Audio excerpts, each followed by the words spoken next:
সপ্তাহ দুয়েক আগে নতুন কোচ সার্জিও ফারিয়াসের নাম প্রকাশ করে সবাইকে চমকে দিয়েছিল বসুন্ধরা কিংস। কিংসের আরো বড় চমক ছিল কিউবা মিচেলকে সর্বোচ্চ বেতনে সাইন করানো। ফ্রি সিজনে ফরেন খেলোয়াড় নিতেও কোনো আপোষহীনতা দেখায়নি চারবারের লিগ শিরোপা জেতা ক্লাবটি।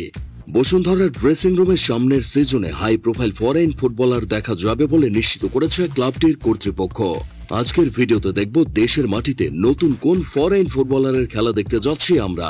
বাংলাদেশের ঘরোয়া ফুটবলের কালচারটাকে আপনি সময়ের দিক দিয়ে দুই ভাগে ভাগ করতে পারবেন। প্রথম ভাগটা হলো 90 দশক থেকে 2018-19 পর্যন্ত, আর দ্বিতীয় ভাগটা 2018 এর পর থেকে এখন পর্যন্ত চলমান।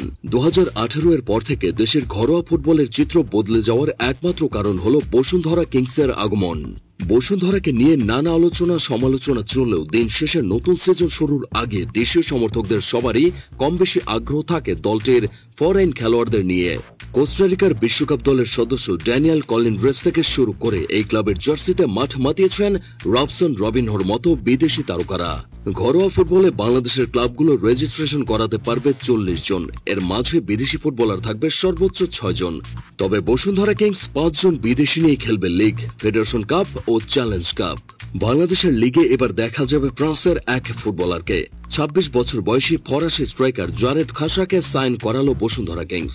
ডোরিয়েলটনের জায়গায় দলের গোল করার দায়িত্ব নেবেন নতুন এই খেলোয়াড়। ইউক্রেনের ক্লাব কালপাতি এলভিট থেকে তাকে দলে এনেছে বসুন্ধরা। এর আগে ফ্রান্সের সেকেন্ড ডিভিশন ও সুইজারল্যান্ডের প্রথম ডিভিশনও খেলেছেন এই ফরওয়ার্ড। গ্যালোবার কিংসের ডিফেন্সের দায়িত্বে ছিলেন উজবেকিস্তানের ডুও গফুর এবং জুমায়েভ।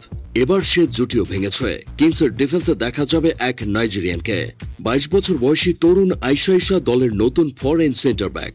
নাইজেরিয়ার ক্লাব কাউরা ইউনাইটেড থেকে এই সেন্টার ব্যাককে এনেছে বসুন্ধরা কিংস। শুধু ডিফেন্সে নয়, সেট পিচেও যথেষ্ট কার্যকর এই নাইজেরিয়ান। দলের নতুন মুখ এই দুইজনই, বাকি 3 জন বিদেশি বসুন্ধরার প্রাক্তন পারফর্মার। কিংসের ঘরে ফিরেছেন তাদেরই সাবেক তারকা জোনাথন ফার্নান্দেস। ইনজুরির কারণে ছেড়েছিলেন কিংস। গেল সিজনে বাংলাদেশে ফিরেছিলেন আবাহনীর জার্সিতে, এবার ফিরলেন নিজের পুরনো ঠিকানায়। বেতন নিয়ে বনিবনা না হওয়ায় গত মৌসুমটায় কিংসের সাথে সম্পর্ক এক প্রকার ছিন্ন করে নিজ দেশে পাড়ি জমিয়েছিলেন রবসন। কিন্তু এবার সবকিছু মিটিয়ে নিয়ে লাল জার্সিটি পরে আবারও কিংসের হয়ে মাঠ মাতাতে আসছেন এই ব্রাজিলিয়ান। সব ঠিকঠাক থাকলে অধিনায়কত্বের দায়িত্বটাও পেতে পারেন ব্রাজিলের বিখ্যাত সান্তোস একাডেমিতে বেড়ে ওঠা এই ফুটবলার। বসুন্ধরা কিংসে আবারও দেখা যাবে সেলসাও ট্রিও। একসঙ্গে মাঠ মাতাবেন রবসন, মিগুয়েল ও জোনাথন। রবসনের সাথে কিংসের আত্মার সম্পর্ক। 2020 থেকে এই দলটাকে চেনেন রবসন।